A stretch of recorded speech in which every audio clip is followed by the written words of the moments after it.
أعوذ بالله من الشيطان الرجيم بسم الله الرحمن الرحيم ولا تجعلوا الله عرضة لأيمانكم أن تبروا وتتقوا وتصلحوا بين الناس والله سميع عليم لا يؤاخذكم الله باللغو في أيمانكم ولكن يؤاخذكم بما كسبت قلوبكم والله غفور حليم صدق الله مولانا العظيم۔ اللہ تعالیٰ ارشاد فرماتا ہے کہ تم اللہ تعالیٰ کے ناموں کو اپنی قسموں کا نشانہ نہ بناؤ کہ قسموں کے بہانے حسن سلوک، تقوی اور لوگوں کے درمیان اصلاح جیسے کاموں سے رک جاؤ۔ اللہ تعالیٰ سننے والا اور جاننے والا ہے۔ اللہ تعالیٰ تمہاری لایانی قسموں پر مواخذہ نہیں فرماتا، البتہ ان قسموں پر تمہاری ضرور پکڑ فرمائے گا جو تم نے دل کے ارادے کے ساتھ باندھ رکھی ہو، اور اللہ تعالیٰ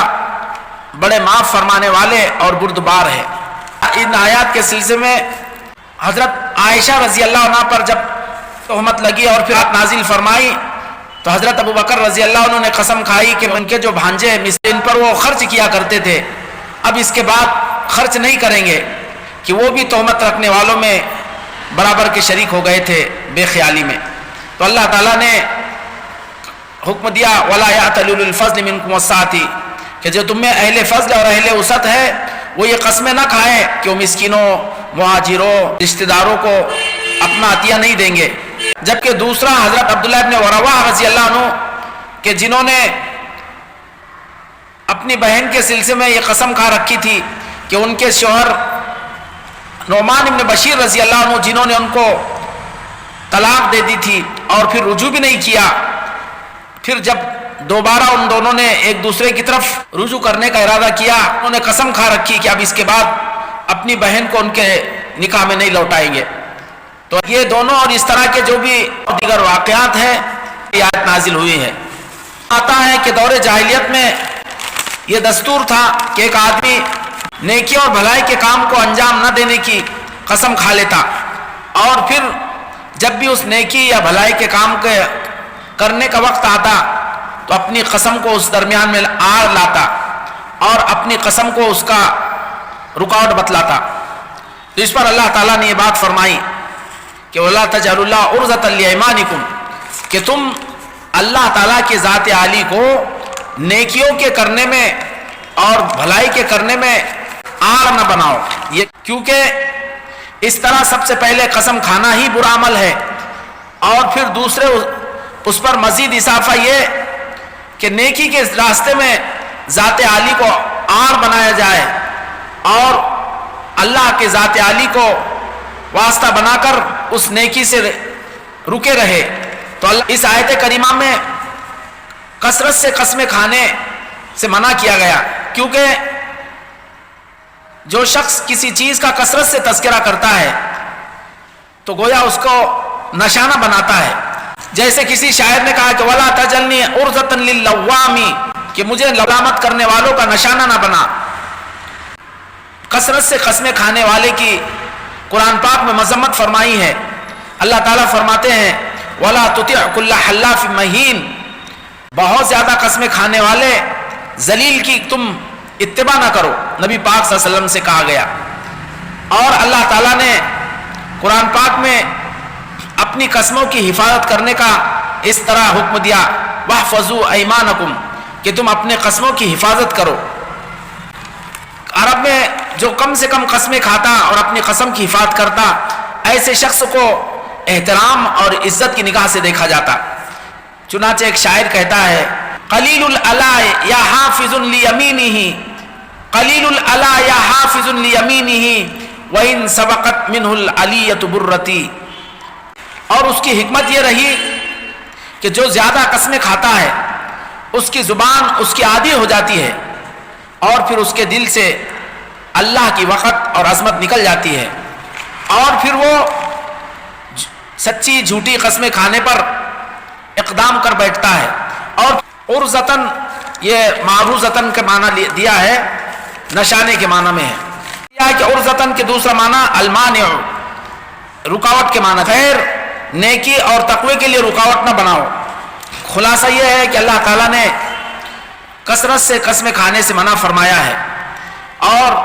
ہر معاشرے میں دور جاہلیت میں بھی اور اس کے بعد بطور خاص اسلام میں بھی کثرت سے قسمیں کھانے والا معاشرے میں اچھی نگاہ سے نہیں دیکھا جاتا ہے۔ احادیث میں بھی اس کا تذکرہ آیا ہے۔ بطور خاص جو اپنے تجارت اور کاروبار میں جو جھوٹی سچے قسمیں کھا کر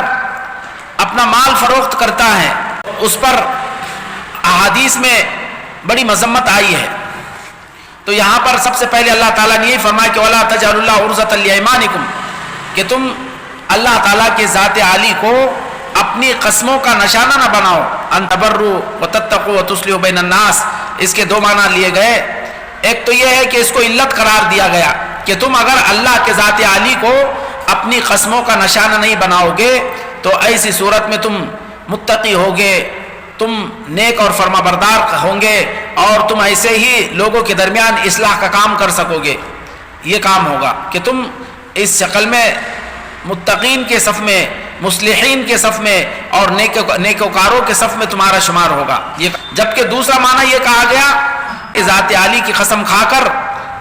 اللہ کے ذات عالی کو خیر کے کام کے انجام دینے میں رکاوٹ نہ بناؤ، یعنی اللہ کی قسم کھا کر اس قسم کا سہارا لے کر تم خیر کے کام سے رک نہ جاؤ، اس طرح نہ کرو۔ اللہ نے فرمایا کہ بظاہر احادیث سے بھی وضاحت ہوتی ہے کہ من حلف علی یمین فرعا غیرہا خیرا منہا فلیکفر عن یمینہ ولیفعل الذی ہوا خیر، رواہ مسلم، کہ جو کسی سلسلے میں قسم کھا لے اور قسم کھانے کے بعد اس کو اس کا اندازہ ہوا کہ جس پر میں نے قسم کھائی اس کے علاوہ دوسری بات بہتر ہے، تو اس کو چاہیے اپنی قسم کا کفارہ ادا کر دے اور جو خیر کا کام ہے اس کو انجام دے۔ بخاری شریف کی حدیث میں ایک آدمی نے خیر کے کام سے رک جانے کی قسم کھائی اور پھر اس پر اڑا بھی رہا، ڈٹا بھی رہا، تو اس کے گناہگار ہونے کا تذکرہ ملتا ہے۔ اللہ کے نبی پاک صلی اللہ علیہ وسلم نے فرمایا کہ ایک آدمی تم میں سے کوئی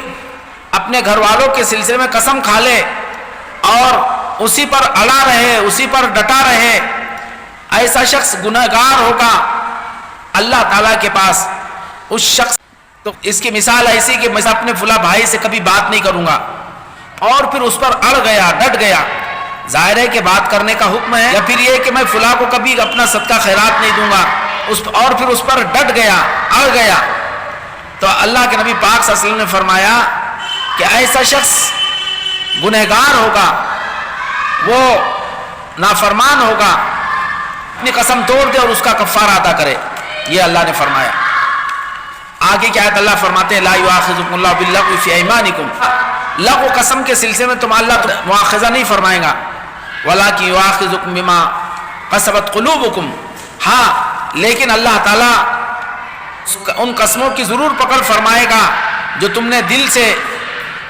دل کے ارادے کے ساتھ باندھ رکھی ہو۔ یاد رکھے قسموں کی 3 قسمیں بتلائی ہے قرآن و حدیث میں۔ ایک لغو قسم، اس کا اعتبار نہیں ہے، اور اس کی مثال دی جیسے کہ کسی نے ٹھیک سا کام کیا تو کہتا ہے واللہ اصبتا، یا پھر کسی نے کچھ غلطی کر لی تو واللہ اخطأتا۔ لوگوں کے زبان زد ہوتے ہیں اور اس میں قسم کھانے کا کوئی ارادہ نہیں ہوتا ہے، یمین لغو اس کو کہا گیا۔ دوسری شکل یمین غموس، کہ آدمی نے جانتے بوجھتے جو کام پچھلے زمانے میں انجام دیا یا پھر انجام نہیں دیا اس کے خلاف قسم کھا لی، تو یہ یمین غموس کہلاتی ہے۔ اس پر اس کا کفارہ اللہ سے معافی تلافی اور اللہ کے سامنے گڑ گڑانا، یہ بتلایا۔ جبکہ تیسری شکل ہے کہ یمین منعقدہ، کسی کام کے کرنے یا نہ کرنے پر قسم کھائی۔ مثال کے طور پر یہ کہا کہ اللہ کی قسم میں فلاں شخص کو 1000 روپے دوں گا، یا اللہ کی قسم میں آئندہ زمانے میں یہ کام انجام نہیں دوں گا۔ اس میں حکم یہ ہے کہ اگر کسی ناجائز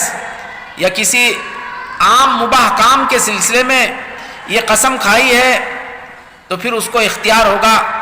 کہ وہ اپنی قسم پر جمع رہے اور اس کام سے